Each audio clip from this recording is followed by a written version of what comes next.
al cielo, usa cascos, puntes, vamos escuchando. Bueno, muy bien, los invitamos a compartir una jornada más de estas charlas que tienen un formato televisivo. Claramente son un programa de televisión que nosotros queremos compartir con todos los bonaerenses. Es casi lo que hacemos habitualmente en la pantalla de QM Noticias, diferentes áreas, distintas temáticas. Hoy nos vamos a meter, es cierto, la pregunta es bastante amplia, pero el perfil de los invitados de hoy inevitablemente llevará esta charla que le proponemos compartir ahora, y además el contexto preelectoral en el que la presentamos, a hacer algún análisis de cómo está la situación de cara a las elecciones del 22 de octubre. ¿Se puede hablar de una identidad de los bonaerenses? ¿Se puede identificar un problema que unifique, si se quiere, la preocupación de todos los bonaerenses, o el habitante del conurbano tiene algunas preocupaciones en la cabeza que por ahí no tiene mucho que ver con lo que le preocupa al bonaerense del interior de la provincia de Buenos Aires, y entonces el publicista que trabaja una campaña para un político, o el consultor, o aquel analista de medios o de discursos, o que estudia las demandas de la gente, tiene que ir adaptando esta diversidad que hay en los bonaerenses para presentar, para preparar, para proyectar, para analizar alguna oferta electoral. Vamos a hablar de ese tipo de cuestiones y de tantas otras. Por supuesto que no lo voy a hacer yo, lo mío es apenas ser un anfitrión de quienes saben, de quienes trabajan en cada uno de los temas que vamos a ir discutiendo en esta nueva jornada de Repensando la Provincia por el Grupo Cielo. Me van a permitir que los presente leyendo, porque los conozco a todos, pero no quiero equivocarme de ningún modo en algunos puntos de la presentación. Vamos a empezar por las damas, si me permiten los caballeros. Gila Wilker es directora de la consultora 3.0, es licenciada en Ciencias de la Comunicación y magíster en Comunicación y Cultura. 3.0 es una consultora que se dedica a la consultoría en comunicación y en análisis del discurso. También hacen relevamientos precisos sobre las representaciones y valores de las comunidades. Gila, gracias, Gracias por venir. Y después seguimos el orden. Raúl Timerman, consultor con una reconocida trayectoria en el país, es analista comunicacional del grupo Opinión Pública, del cual es fundador, y director del grupo Comunicaciones Sudamericanas. Recientemente publicó el libro Quiero ser candidato. Interesante libro. ¿Se puede construir un candidato? Bueno, vamos a hablar de tantos temas, donde vuelca su experiencia en el ámbito de la consultoría. Gracias, Raúl, por venir. Gracias a ustedes. Fernando Braga Menéndez es publicista, uno de los publicistas más reconocidos en el último tiempo. Es un filósofo politólogo, es poeta además, es escritor y es uno de los publicistas que trabaja desde hace muchísimo tiempo, desde los 80. Dice acá la gente, por lo menos, que antes también, me alcanzó tu perfil. Antes también. Bueno, aunque sus clientes, la gente para la que trabajó en este último tiempo, han sido muchos, pero se lo relaciona puntualmente por su trabajo que hizo con el kirchnerismo. ¿Con Néstor solo o con Néstor y Cristina? ¿O más con Néstor que con Cristina? Más con Néstor. Más con Néstor que con Cristina. Te voy a preguntar, es inevitable si hay alguna diferencia entre los dos, Ay. Viste que ahora, sobre todo aquellos que empezaron a despegarse del kirchnerismo, encontraron una salida elegante. No, yo era nestorista, no cristinista. Yo soy nestorista y se diría cristinista. Y cristinista. Bueno, fue uno de los artífices publicitarios de la campaña de Néstor Kirchner en el 2003. También es escritor y en el último tiempo publicó una novela, Libreta Negra. Y finalmente Mario Rodríguez, consultor independiente aquí de la ciudad de La Plata, capital de la provincia de Buenos Aires, experto en gestión pública, con más de 20 años de experiencia en ejercicio de gobiernos a nivel nacional, provincial y municipal. Es un estratega de campañas electorales, consultor asociado con Bernstein, secretario de publicaciones de ASACOP, Asociación Argentina de Consultores Políticos. Gracias, Espero no haberme equivocado en la manera en la que los presenté, No voy a excusarme, pero no es responsabilidad mía. Los organizadores me trajeron esto para que dijera de ustedes. Los invito a arrancar esta charla con una reflexión. Yo sé que es muy amplio el título, ¿qué tienen en la cabeza los bonaerenses? Pero ¿puede haber algo que unifique a los bonaerenses? Digo, se me ocurre pensarlo desde el punto de vista de la identidad, ¿no? ¿Hay alguna simbología? ¿Hay algo que identifique la identidad bonaerense? Mira, vos usás la palabra bonaerense. Sí. No decís habitante de la provincia de Buenos Aires. Nosotros hicimos, con Fernando, que éramos socios en la agencia de publicidad que él fundó, hicimos la campaña de Daniel Scioli a gobernador. Detrás tuyo hay un cartel que dice Lotería de la Provincia. Antes Sí. ese cartel decía Lotería Bonaerense Sí. y Lotería Nacional. Sí. Scioli dice, yo no quiero usar la palabra bonaerense, porque está asociada a la policía bonaerense y había salido ese libro La Maldita Policía. Decía, no quiero usar la palabra bonaerense. Sí. No quiero que la lotería de la provincia de Buenos Aires sea la lotería bonaerense. Y quiero buscar una identificación para la provincia. Y surgió en esa campaña Buenos Aires, la provincia. Sí, tampoco se mató mucho que digamos, ¿no? No, Por lo menos, pero digamos una cosa, Sí. en 1880 le quitan la capital a la provincia de Buenos Sí. Aires. Es una especie de decapitación, la decapitan y generan una capital artificial, como es La Plata, es creada, no tiene Sí. historia de capital. Por otro lado, la ciudad de Buenos Aires sigue llamándose Buenos Aires y la provincia también es Buenos Aires. Y después la otra pregunta que te tendrías que hacer es ¿qué tiene que ver un habitante de San Isidro con un marplatense o con uno que vive en el campo en el sur de la provincia? Ahí vamos, pero déjame no escaparme de este concepto que me parece muy interesante, que vos utilizaste recién y preguntárselo, lo voy a charlar con todos. Pero con Gila, que ella estudia también las demandas de la gente, la opinión pública y ese tipo de cuestiones, y también con Fernando en el sentido de esto que él dice, un consultor, un publicista, alguien que prepara la campaña de un candidato, alguien que arma una oferta electoral, ¿piensa en este tipo de cosas? No, la palabra bonaerense está asociada con una connotación peyorativa, si se quiere, Sí, porque sí. la vincula el imaginario con la policía bonaerense. Totalmente, absolutamente. Es permanente. La terminología es decisiva Sí. y tiene una carga política importante, la Sí. terminología, ¿no?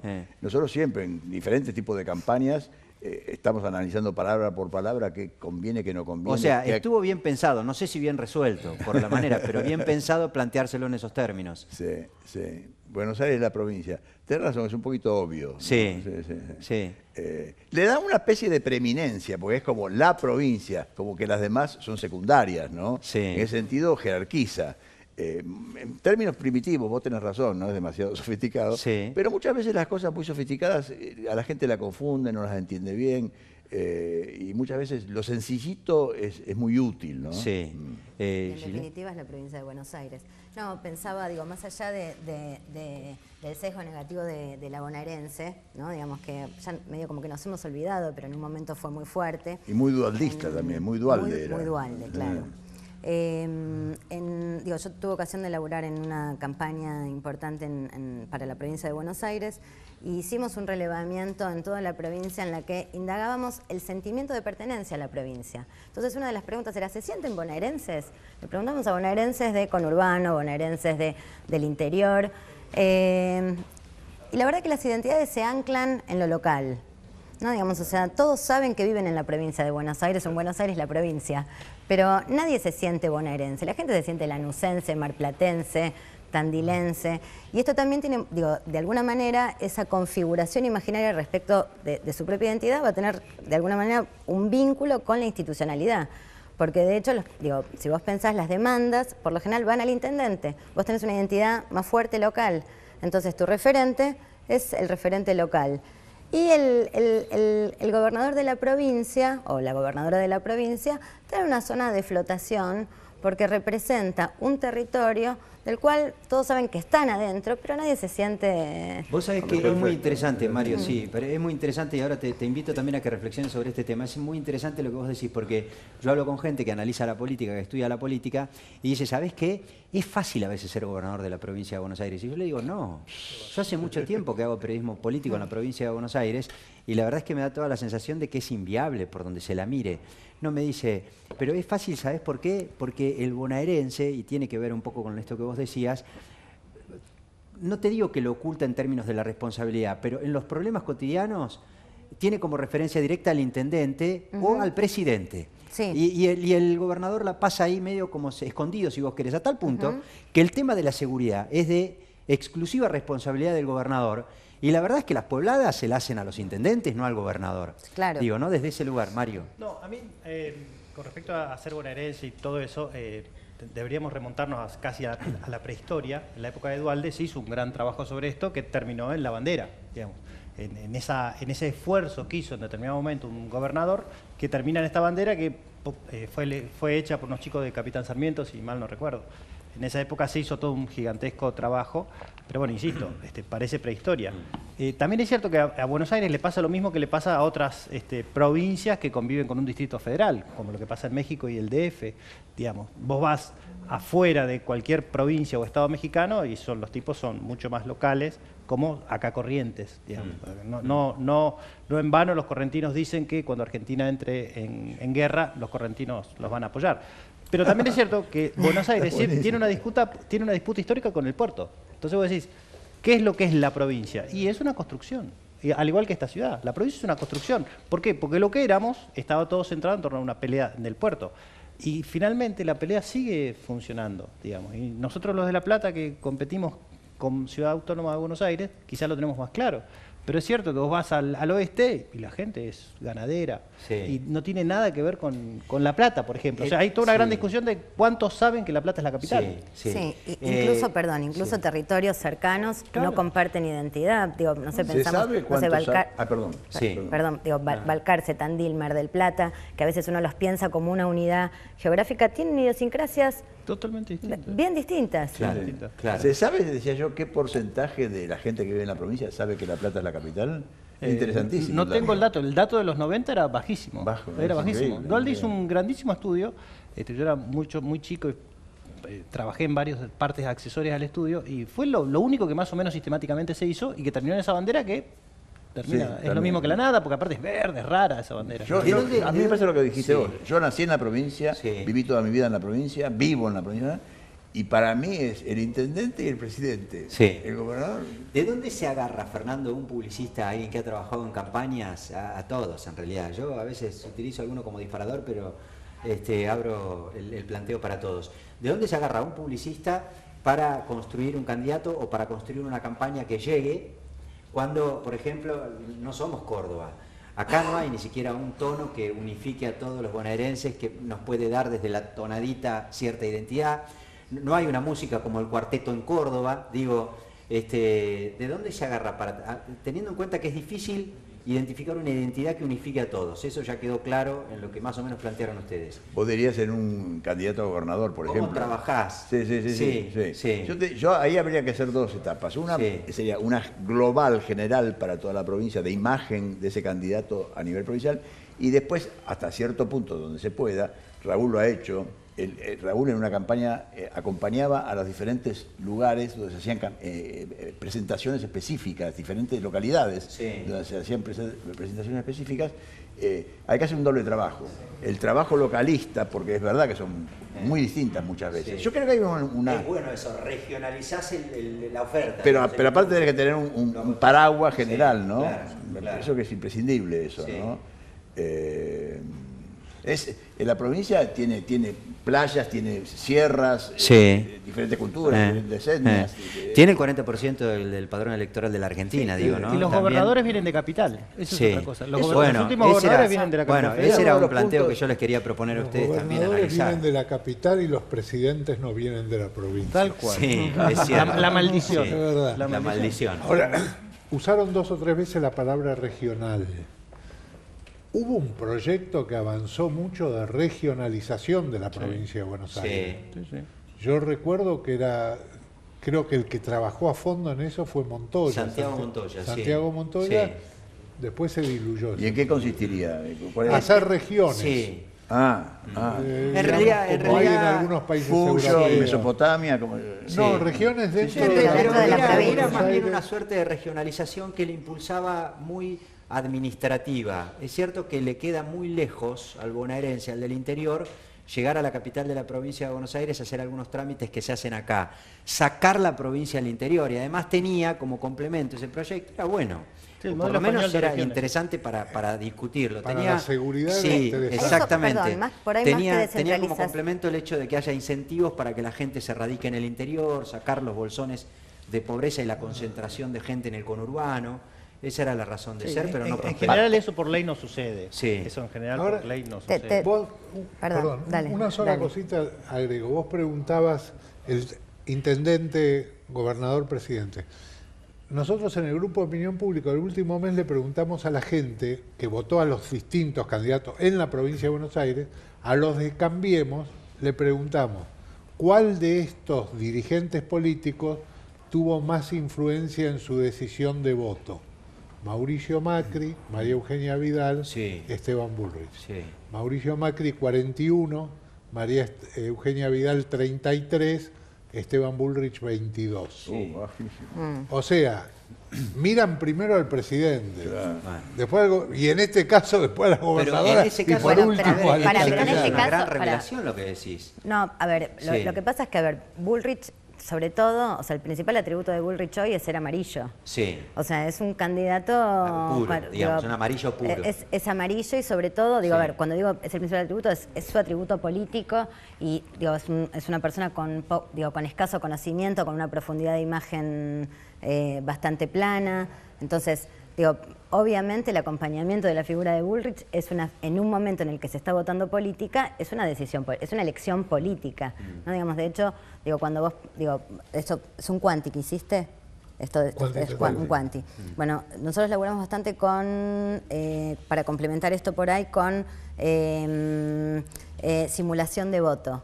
Y es interesante cuando dan las razones del voto, ¿no? O sea, reproducimos las boletas y las personas eligen, o sea, simulamos un cuarto oscuro y después despliegan lo que votaron y explican sus razones. Lo interesante acá es que, por supuesto, hay razones, o sea, la gente, no es un tatetí, las razones son muy claras. Y las razones, son 2 o 3 por 4, como mucho, por elección. Y en este caso, una de las principales razones de los votantes de Bullrich tenía que ver con la pertenencia partidaria antes que con los atributos de candidato. Pero también hay que decir en ese caso que tenemos un Vos dijiste que era un candidato... candidato con escaso conocimiento. ¿Te referías a que el público lo conoce poco o que él conoce nada de la provincia de Buenos Aires? No, Yo creo que aplica para las dos, ¿no? Ambas cosas. Y sí. No, yo lo que decía es, a ver, es un candidato, por supuesto la gente que vota a Bullrich, a veces ni siquiera pueden decir el nombre, ¿eh? Sí. Bueno, o sea, pasó con Bueno, pero yo voy a votar a ese que va con Scioli. Claro. Sí. Se codeaban Ese, en los focus claro. group, se codeaban. Generalmente. Ese que es parecido a... Había un actor Tristán. medio Sí. tuerto. A Tristán. Sí. A Tristán. A Tristán, Tristán. sí. Bueno, pero digo, el que la esposa está muy fuerte, o sea, en los grupos de chicos jóvenes, o sea, Claro. y se codeaban en los grupos. Claro. Digo, pero ahí me parece que hay regularidades con respecto a las elecciones anteriores. Digamos, esta es la primera elección de medio término de un presidente nuevo. Digamos, en general, del 30 años para acá, todas esas elecciones siempre han sido una especie de plebiscito, digamos, hacia el presidente, lo cual es lógico y normal. Y todos los presidentes la han ganado, excepto de la Rúa.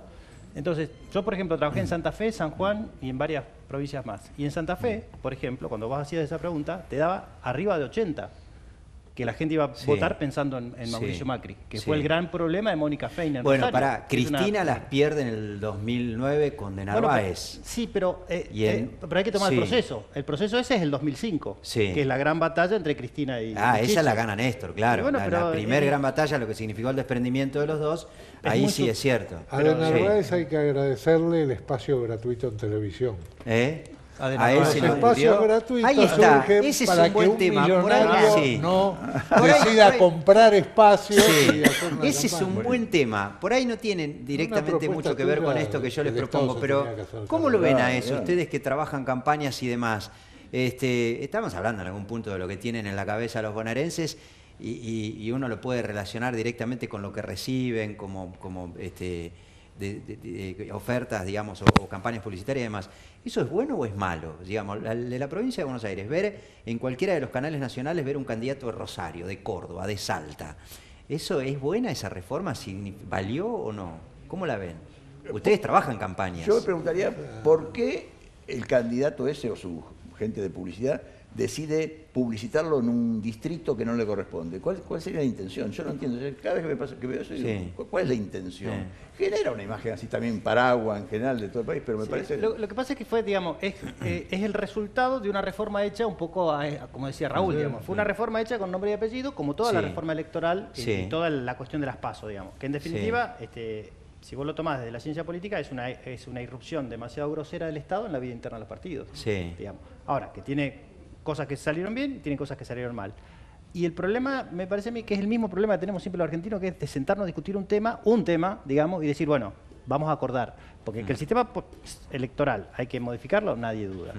Que el sistema de asignación de espacios hay que modificarlo, nadie duda. Que tiene que entrar la discusión si vos vas a volver a permitir que los partidos compren sus espacios o no, nadie duda de eso. El gran tema es que no te puedes entrar a una mesa, porque claramente no tiene sentido que vos en La Plata veas a Schiaretti. Es como todo, fue una buena idea, pero mal instrumentada, como suele pasar muchas veces. Lo que pasa es que el cable está nacionalizado. Ahora a través del cable vos ves lo mismo en todo el país. Sí, pero ¿sabés cuál es la sensación? Y esto sí me interesa escucharlos a ustedes. La sensación que yo tengo es que justamente por ese tipo de cosas, por la nacionalización, por lo poco federalizado que está la información y por ese tipo de cosas, es que, y ahí volvemos a lo que decías vos hoy, Raúl, o no sé quién, pero se construyen candidatos que no son de la provincia de Buenos Aires. Rucauf, recontraemblemático, por supuesto, ni que hablar Scioli, había participado en las internas para ser candidato porteño. El ejemplo más presente, pero alevoso, es María Eugenia Vidal, vicejefa de gobierno porteño a gobernadora de la provincia de Buenos Aires. Pero ya había pasado con Graciela Fernández Tiene que ver, había pasado con... Sí, bueno, pero no llegó. Bueno, pero fue senadora. Aunque festejó el triunfo. Fue senadora en una de la ciudad y en la otra de la provincia.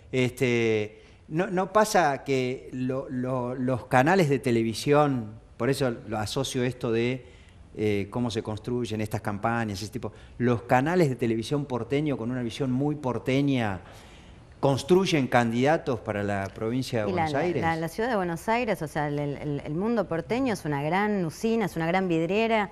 Digo, probablemente eso explique también esta traspolación de los candidatos, de candidatos de origen porteño en la provincia. A mí me parece que es un dilema falso, digo, realmente no creo que sea un dilema, un problema. La provincia provee de ministros, funcionarios, miles a la capital federal permanentemente.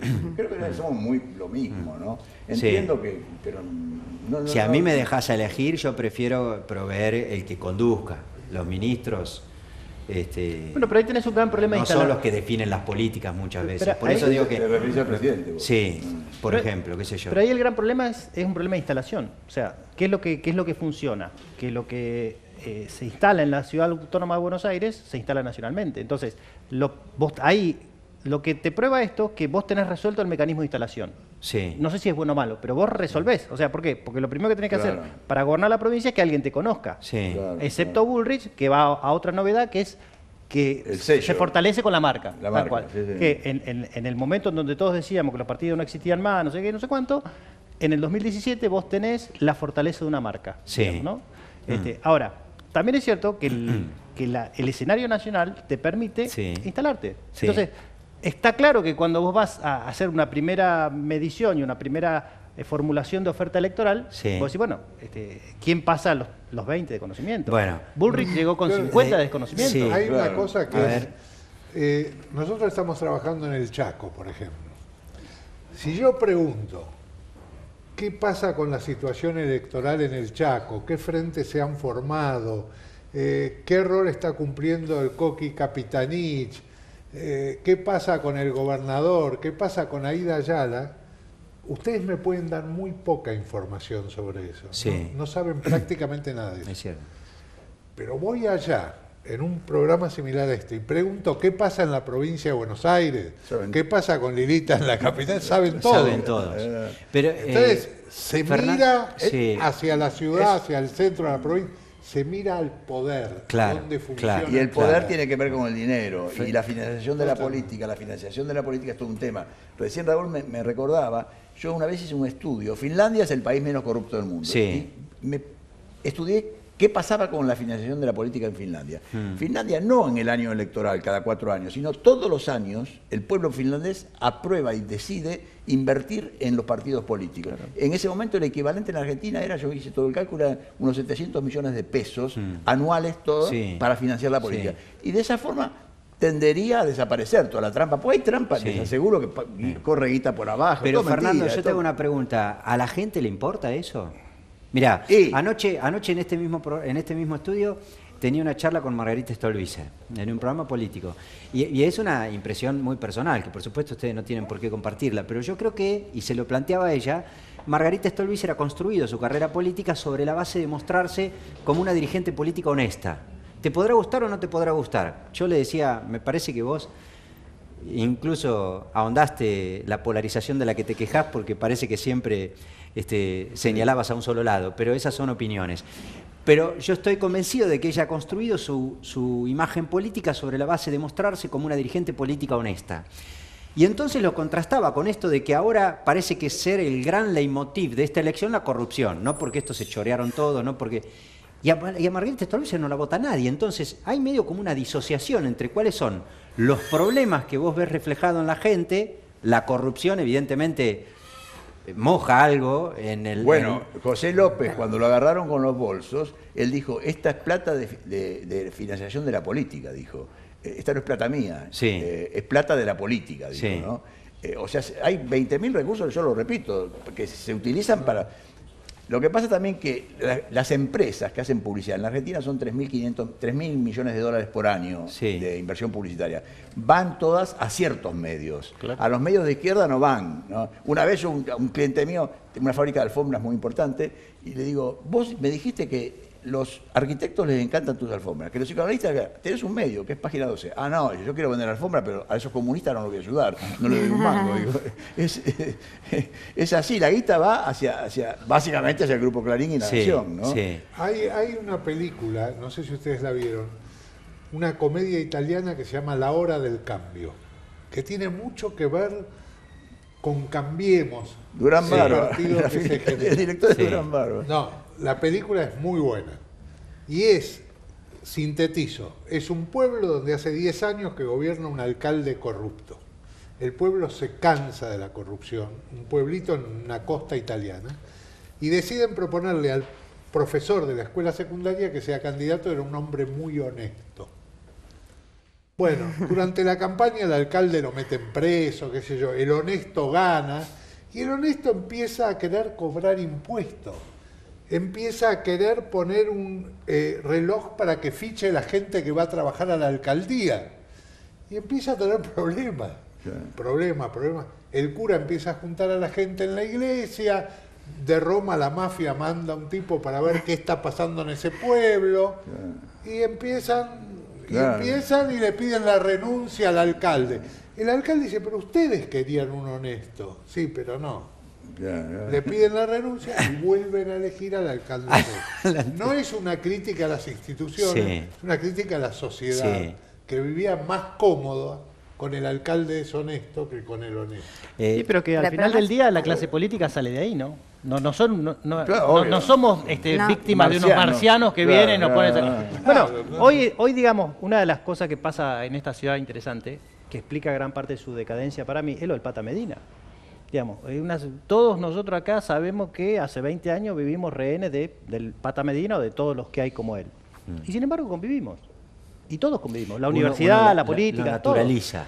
Todo. No sé si para mí es mucho más grave, digamos. No solamente lo naturaliza, sino que adoptase esas formas institucionales. O sea, cualquier arquitecto, cualquier ingeniero sabía que una forma institucional para hacer un edificio era pagar el 40% sumarle más. El 30%, 35% más o Entonces, menos. Digamos, cuando vos institucionalizás esas formas, que ya excede el pago por abajo, que ya tiene una forma institucional, como el piquete. ¿Por qué? Porque es reconocido como tal. Claro. Yo pienso que está bien combatir esa corrupción. No está bien hacerlo en un periodo electoral como este, que Cristina, Vudú, Gil Carbó, todos con juicio, todo, Pata Medina, es todo electoral, clarísimo. Sheila, ¿te cortaron ahí en algún momento? No sé en qué parte. Déjame, estamos hablando casi como que todo el mundo a esta altura coincide en que el principal capital político que tiene que tener un candidato, o uno de los más importantes, es el conocimiento público. Fernando, vos trabajaste con Néstor Kirchner en su momento. No lo conocía nadie.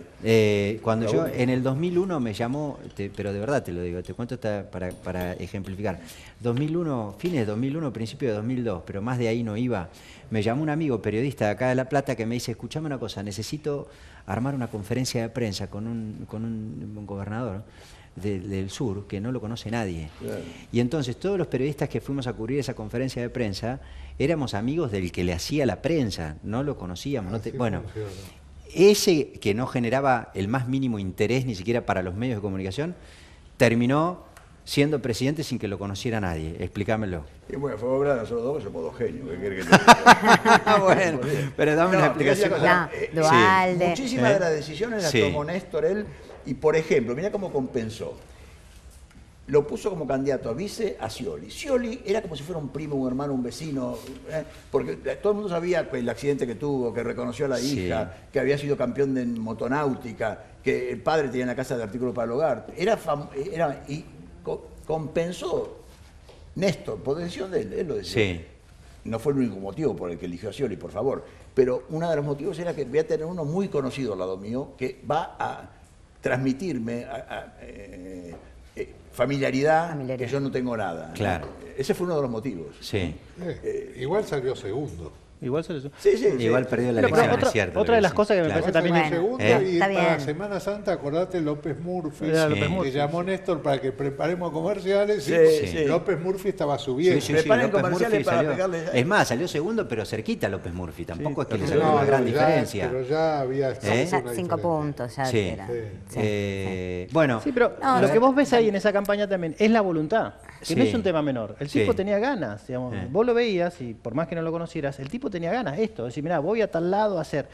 En mi experiencia, la voluntad, el tipo que se levanta todos los días y dice, hoy me falta un día menos, hoy me falta un día menos, es clave porque vos finalmente transmitís eso. Y nosotros no vamos a votar un tipo que no tiene ganas de ser presidente. Sí. Hillary y Trump. Sí, claro. Hillary era lo normal. Bueno, ahora me toca a mí. ¿Por qué? Y porque soy correcta, no sé qué, no sé cuánto. El otro te decía, mirá, yo quiero ser presidente. Y además se ve. Digamos, y eso se comunica. Cuando vos consultás, digo, al elector, al votante, se ve el hambre, las ganas, la convicción, se ve. Yo igual, ahí en relación con lo que vos decís, el gran capital de un político, el conocimiento, no solamente la confianza. La confianza es otro de los grandes capitales. Digo, cuando un político pierde ese capital que se va construyendo muy lentamente con su electorado, y eso... Pero, Gila, ¿la confianza qué te la da? ¿O qué permite a un político mantener la confianza? Secundaria en relación... Digo, ¿ser coherente? ¿El cumplir de randazo, por ejemplo? ¿O permanecer siempre en el mismo lugar? ¿No andar? ¿Qué es lo que le da confianza? Porque Scioli era muy conocido y no, yo creo que no había motivos para tenerle mucha confianza. Era conocido, conocidísimo, pero no tenía motivos. Ni siquiera la imagen. Ni siquiera la imagen. Vos fijate, justo antes de las elecciones del 13 de agosto, nosotros terminamos de hacer imágenes de candidatos en la ciudad de Buenos Aires. Y la mejor imagen, 59 puntos de imagen positiva, era Martín Lustó. Salió tercero. O sea, es una combinación de cosas. Eso es porque es buen mozo, las mujeres. No únicamente, los jóvenes. Ahora, pero ahora es como que se licuaron las anchas avenidas. Me da la sensación, se los pregunto. Yo cada vez que hablo es nada más que para provocarlos a ustedes alguna reflexión. ¿No? Es un mundo de grieta. No porque lo afirme. Me da la sensación de que la ancha avenida del medio se licuó, los que iban por el medio se licuaron, la polarización totalmente. se puso.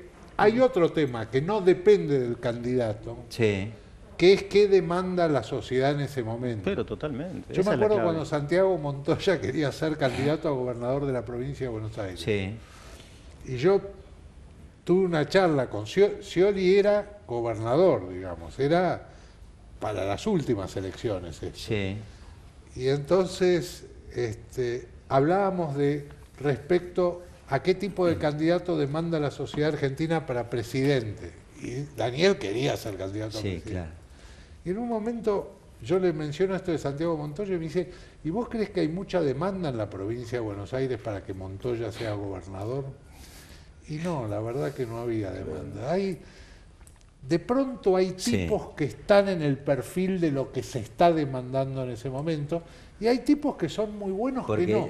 Pensá en Alan García, fue el peor presidente de Perú y fue el mejor presidente de Perú, en dos momentos distintos. Sí, claro.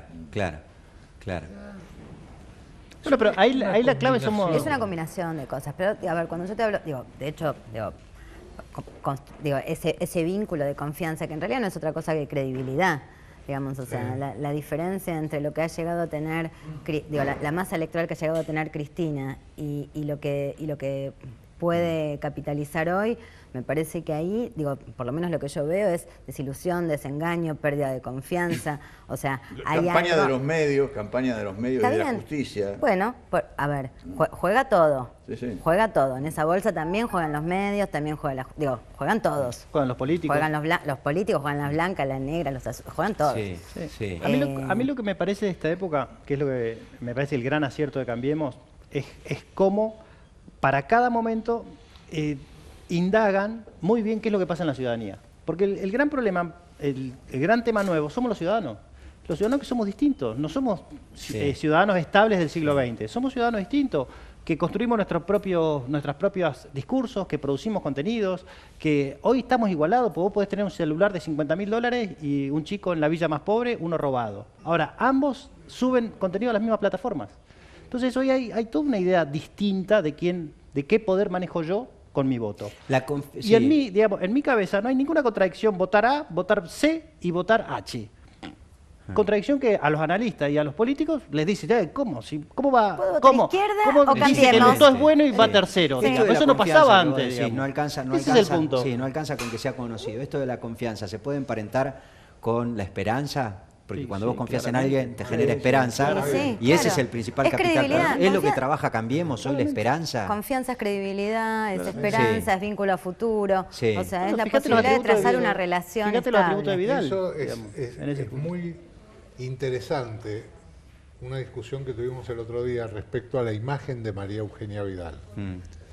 La imagen de María Eugenia Vidal, que tiene la imagen del encanto de lo nuevo, es una imagen agotable.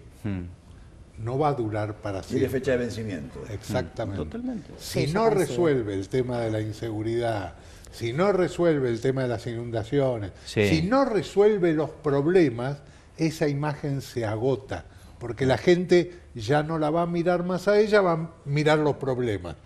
Ahora ella encandila un poco, menos que hace un año, pero encandila un poco. Ahora, yo les pregunto para que ustedes me expliquen cómo ocurre esto, por ejemplo. Famoso debate, Macri y Scioli, ¿no? Dos modelos, dos cuestiones absolutamente distintas, dos maneras de encarar la gestión del Estado y el compromiso del Estado. Y Scioli diciéndole, si gana va a ajustar, van a subir las tarifas, va a haber devaluación, les va a meter la mano en el bolsillo. Y en aquel momento me da la sensación de la gente por ahí no creyó en lo que decía Scioli, porque el presidente o el candidato presidencial de entonces, Macri, decía, no, ¿en qué te han convertido, Scioli? No voy a hacer eso. Campaña del miedo. Campaña del miedo. En aquel entonces era campaña del miedo, porque buena parte de la gente no está ideologizada y no sabe qué era lo que se supone que iba a hacer Macri. Ahora, el gobierno te está diciendo, ahora no es campaña del miedo, porque el gobierno te está diciendo, en octubre suben las tarifas, en abril vuelven a subir, y sin embargo hay, ¿qué es esperanza eso? Pero hay otra campaña, perdóname. Segurísimo, es esperanza que también tiene fecha de vencimiento, ojo, tampoco se puede abusar de eso, ¿viste? Porque vienen prometiendo cosas que no se cumplen ninguna.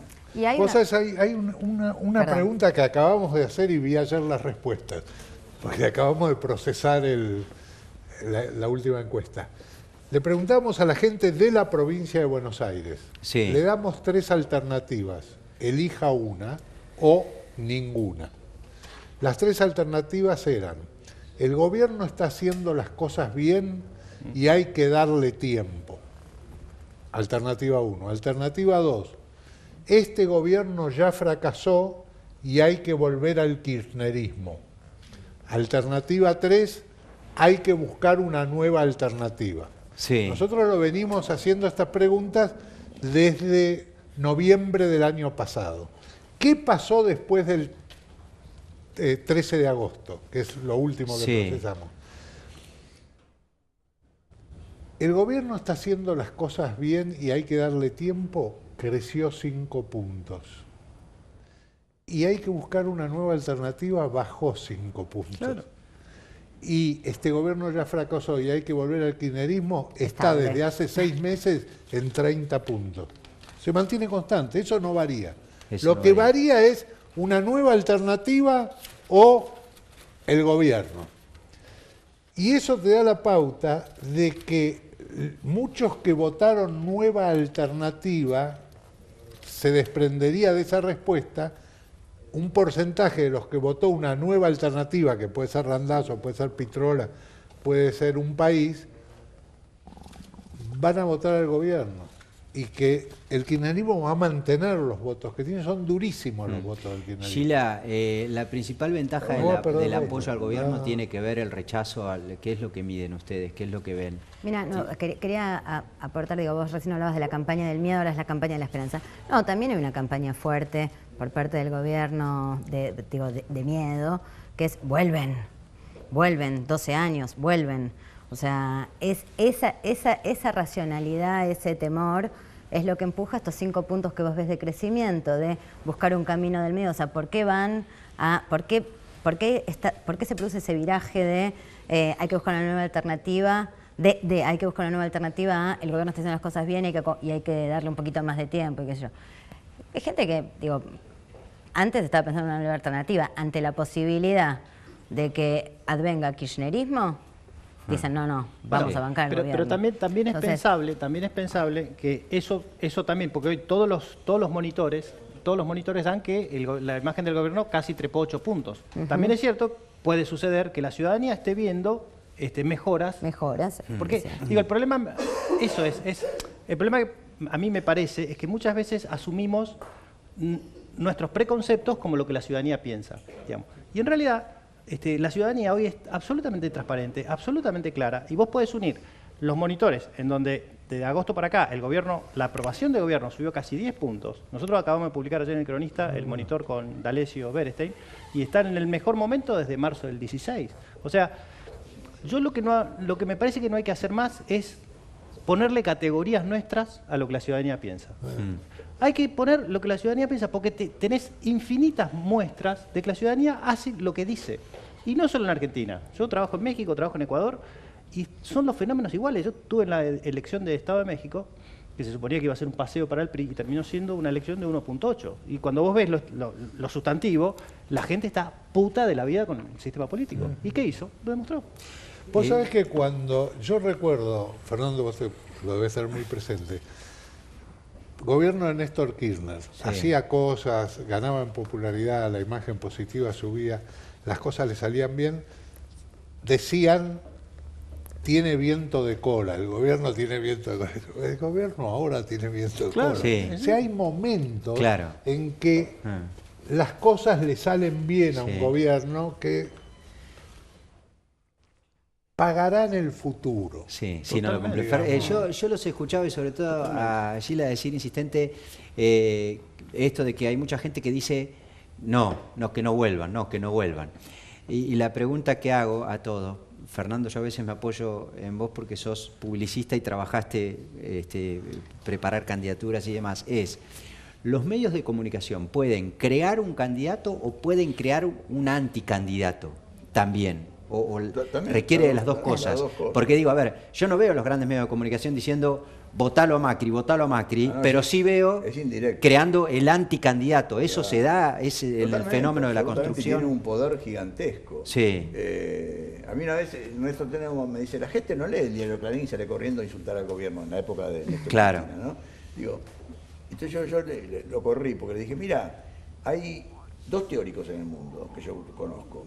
Uno se llama Noam Chomsky, que dice que sí, te da unos ejemplos increíbles respecto a cómo la prensa condiciona. Y otro se llama Ernesto Tenenbaum, él hizo así, era él, ¿no? Sí. Que dice que no. ¿Qué querés que te diga? Yo le creo a Chomsky, No te voy a decir. Sí, bueno, pero hay mucho de eso en los Chomsky. Pero hay mucha teoría de la recepción, digamos. Lo que hoy vos tenés, digamos, es Los medios son influyentes, por supuesto, pero son cada vez menos influyentes. Lo ves en la repartición de la torta publicitaria, lo ves en los ratings, lo ves en la nueva forma que las audiencias consumen contenidos. Entonces, por supuesto que los medios son influyentes, por supuesto. Eso no hay ninguna duda. Ahora, me parece que es mucho más interesante lo que pasa en la ciudadanía. ¿Por qué? Porque la ciudadanía elige de manera como nunca antes, probablemente en la historia de la humanidad, qué consume. Y cuando no está conforme, postea lo que se le cantan las ganas de decir. Hay un equilibrio, digamos, una familia típica que recibe mensajes a través de la televisión, que lee el diario por ahí no todos los días, pero lo lee, que escucha radio, pero también él y ella trabajan, los chicos van a la escuela, tienen que usar el transporte público, a veces tienen un problema de salud, tienen la obra social, les cubre, no les cubre. Es decir, la vida diaria también les hace tomar decisiones sobre a quién votar. Sí, bueno, ahora todos decimos que el mundo cambió, que ha cambiado, que es otro mundo. Todo es mentira, para mí es mentira. Seguimos siendo lo mismo, nos caen lágrimas cuando lloramos, vamos al baño, todo lo mismo. Y acá tenés una radiografía. Somos 4 hombres opinando, una sola mujer. Y después un montón de mujeres, que son las chicas que están, que son pasivas. Que tienen que estar, es patriarcal, absolutamente. No, bueno, pero vienen a escucharlos a ustedes, que se suponen que los que básicamente son Pero mujeres. a ver, los chicos, yo te cuento esta no es la sociedad algo hoy. para desafiarte lo que vos decís. La sociedad hoy. La sociedad Para desafiarte lo que hoy. vos decís, en una charla como esta, pero en la que se hablaban de nuevas formas de comunicación, seguramente nosotros estábamos del otro lado y las chicas estaban ahí, y de hecho lo estuvieron. Había jovencitas y pibes que son los youtubers, los influencers, eso que yo no tengo ni la menor idea. No bombardeen en Buenos Aires, no nos podemos defender. Los pibes de mi barrio se escondieron en los caños, espían al cielo, usan cascos con termamos escuchando a Claire.